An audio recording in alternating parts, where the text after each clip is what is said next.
नमस्कार दोस्तों, आपका स्वागत है हमारे प्यारे चैनल अम्बेडकर सिंघानिया पर। तो दोस्तों, अगर आप चैनल पर नए हैं तो सबसे पहले हमारे चैनल अम्बेडकर सिंघानिया को जरूर सब्सक्राइब करें, जिससे कि हमारे चैनल पर आने वाला तमाम वीडियो आप तक बिना किसी अड़चन के पहुंच जाए। तो चलिए दोस्तों, आज का न्यूज़ शुरू करते हैं। तो दोस्तों, आप लोगों को बता दें कि बिहार में विधानसभा चुनाव होने जा रहा है और इस चुनाव में भाग लेने वाले कुछ ऐसे भी नेता हैं दोस्तों जो आर्थिक और सामाजिक रूप से काफी खतरनाक हैं और उन पर गंभीर आपराधिक केस दर्ज है। दोस्तों, एनडीआर की रिपोर्ट के तहत 122 विधानसभा क्षेत्रों में चुनाव लड़ रहे 32% उम्मीदवारों ने घोषित किए हैं अपने ऊपर आपराधिक मामले। दोस्तों दूसरा फेज 26% प्रत्याशियों पर गंभीर आपराधिक केस है। दोस्तों, दरअसल मित्रों, बिहार विधानसभा चुनाव के दूसरे चरण में कुल 122 सीटों से लड़ रहे 32% उम्मीदवारों ने अपने ऊपर आपराधिक मामले घोषित किए हैं, जबकि 26% उम्मीदवारों ने अपने ऊपर गंभीर आपराधिक मामले घोषित किए हैं। 193 उम्मीदवारों ने अपने ऊपर हत्या और 89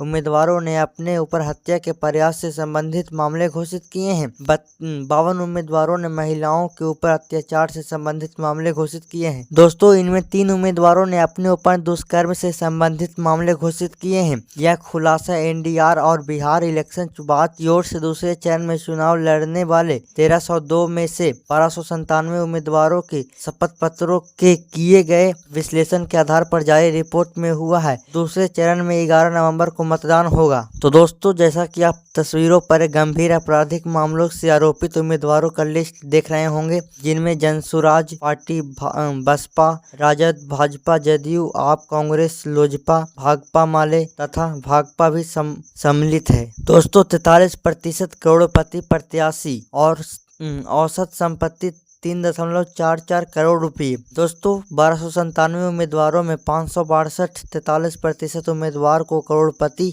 हैं। इनकी औसतन संपत्ति 3.44 करोड़ है। 528 यानी कि 41% प्रत्याशियों ने अपनी शैक्षणिक योग्यता 5वीं से 12वीं तक घोषित की है, जबकि 627 यानी कि 48% ने शैक्षणिक योग्यता स्नातक और इससे ज्यादा घोषित की है। 15 उम्मीदवारों ने अपनी योग्यता डिप्लोमा घोषित की है। 217 में अपनी योग्यता साक्षर और 9 ने निरक्षर घोषित की है। यहीं पर दोस्तों, उम्मीदवारों की उम्र की बात करें तो आधे से अधिक उम्मीदवार 40 से 60 साल के बीच हैं। 445 प्रत्याशियों ने अपनी उम्र 25 से 40 के बीच है, जबकि 680 की उम्र 41 से 60 के बीच है और 170 उम्मीदवारों की उम्र 61 से 80 साल के बीच है। वहीं 2 उम्मीदवार अपनी 80 से अधिक घोषित की हैं। दूसरे चरण में सिर्फ 133 महिलाएं चुनाव लड़ रही हैं। तो दोस्तों, इससे यह पता चलता है कि पूरे बिहार में 26% ऐसे उम्मीदवार हैं जिन पर गंभीर रूप से आपराधिक केस दर्ज है।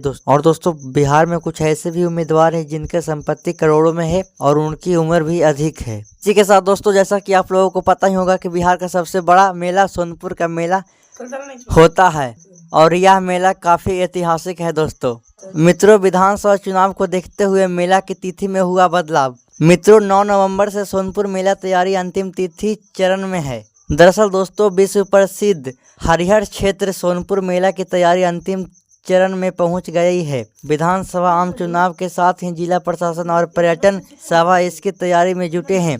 निर्धारित समय पर मेला का शुभारंभ हो सके। हालांकि कार्तिक पूर्णिमा के अवसर पर मंगलवार की तिथि आधी रात से सोनपुर स्थित गंडक नदी और गंगा में स्नान शुरू हो जाएगा। इसके लिए श्रद्धालुओं की भीड़ सोनपुर में लगनी शुरू हो गई है। कार्तिक पूर्णिमा के अवसर पर सोनपुर में मेला का आयोजित होता है, जबकि करीब एक माह तक चलने वाले इस विश्व प्रसिद्ध सोनपुर मेला का शुभारंभ 9 नवंबर को होगा।